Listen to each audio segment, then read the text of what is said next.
Sobransky might be the last play of his career. Back to pass. Sets up. Fires. Caught.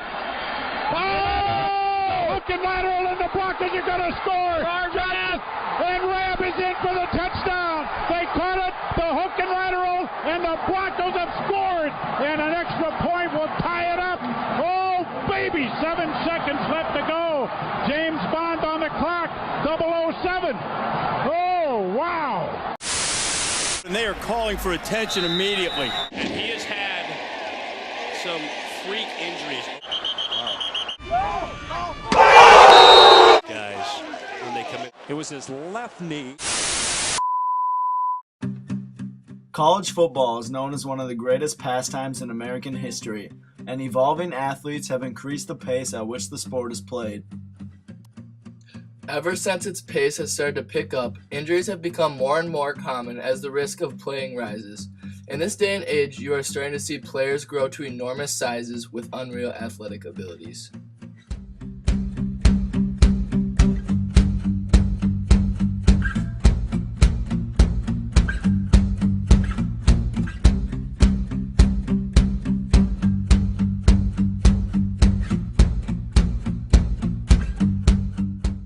The payment of college football players has been a topic of discussion for a number of years. Although the NCAA has never really considered paying players to be a legitimate option, the idea itself has a large following of supporters who hope one day it will happen.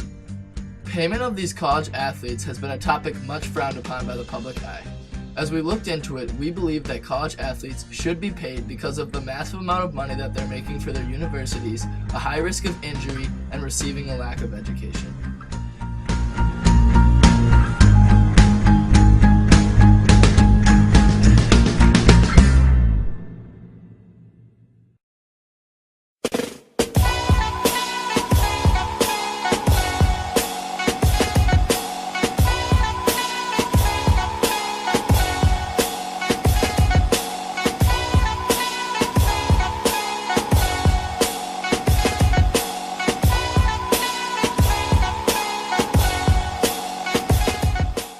2010 marked the first time in NCAA history that profits topped $1 billion.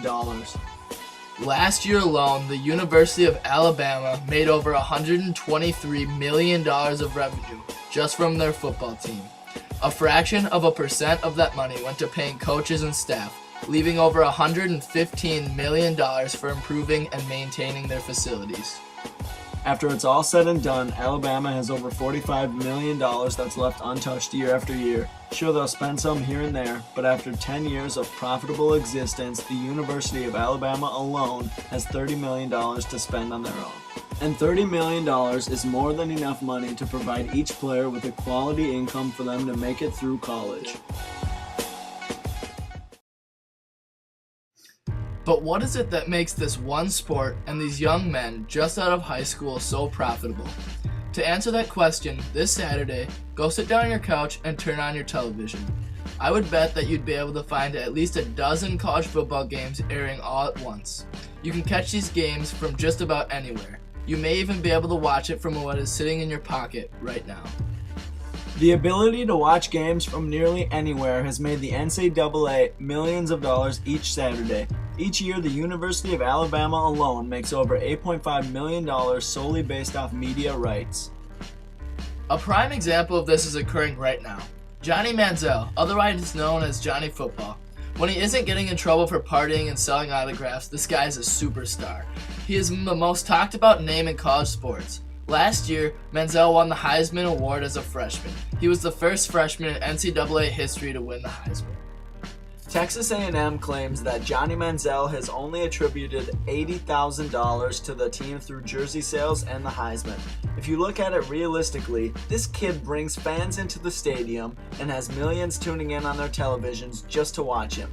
This kid is making his school millions and is receiving nothing in return. It just doesn't seem ethical. They're running that crazy formation. This is best. Johnny leaps into the end zone. Touchdown, California.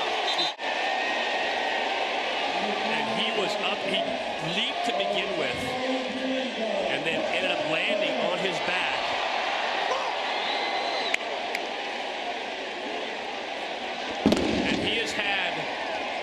some freak injuries. Any game, any play, any second could be the last for any of these players. Nowadays, injuries are getting more and more common. Players are being produced bigger, faster, and stronger. The game is getting faster, and with this, the game is getting much more dangerous.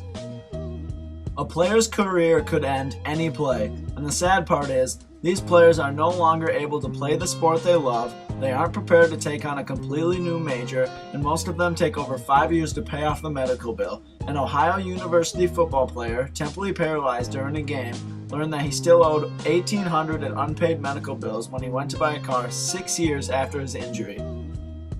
An injury can strike financial disaster for many scholarship athletes. If after their injury their scholarship does not get renewed, they find themselves having to pay for their tuition. In these cases, there is nothing an athlete can do to stop it.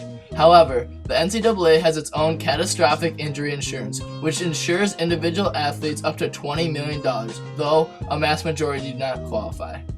The high risk of injury is just another reason these outstanding athletes should be paid. The college representing that certain player that gets hurt also has a responsibility to take care of them and use the NCAA catastrophic injury insurance to their advantage. Once these kids get into college, everything is football. They live and breathe the sport. It becomes almost their job. They don't have much time for anything else. Football is their lives. With all of this football, it's harder for them to focus on studies and makes it difficult for them to attain the course information.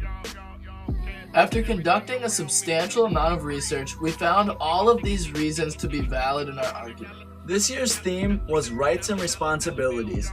Our topic fit in perfectly with that theme. These kids have a right to be treated fairly and receive some kind of wage.